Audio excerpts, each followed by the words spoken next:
So what we're going to try to do then is to what? Use an insecticide, and I guess there's different insecticides we could use, but we're going to use an insecticide, and one technique is to do what?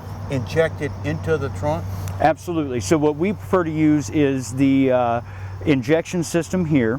So we've got our tree measurement now. So then what we would do is we would measure out our product and we would put it into our bottle. We saw that this one was what, a DBH of 19. 19. And so we've got to do a couple of things first.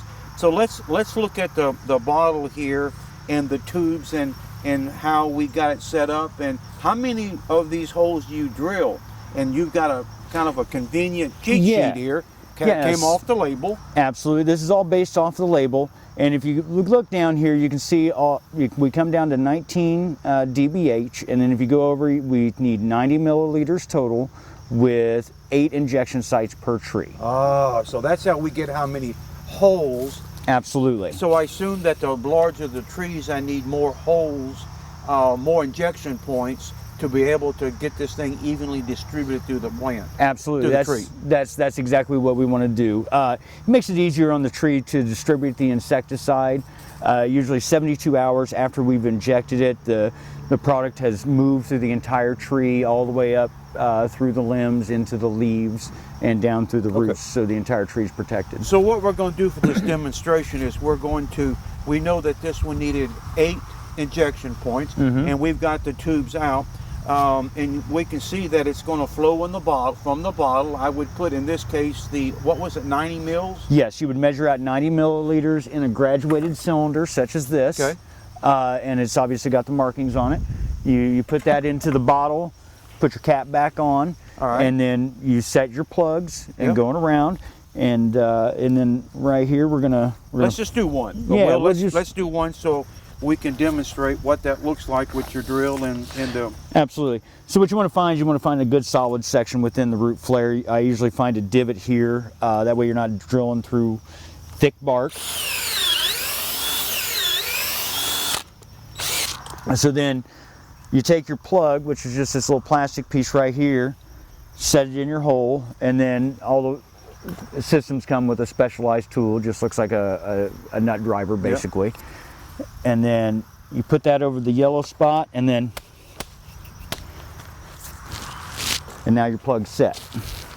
So you're just getting a good seal between that plug and that wood that you just drilled into. So what would be the next step here? We gotta. So at this point, we've got the rest of our needles set. We just set our needle in there. All of our valves will be shut off. So you shut off all your valves. Okay. And then you would pressurize the system.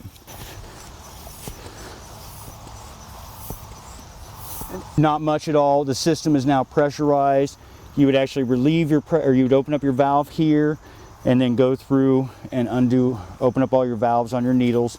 And at that point, the lines are charged. So a question always comes up is, again, it all depends on the time of day, I'm sure, and time of year.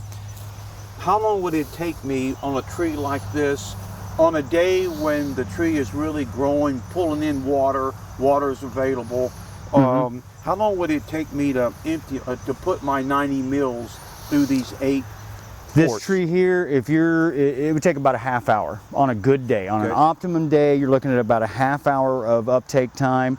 With setup time, you're looking at about 45 minutes total to treat a tree of this size. Okay, 45 minutes has passed, an hour and a half has passed, but I know when it's ready because the bottle's empty. Correct. So what do we do? Is there any aftercare on this tree?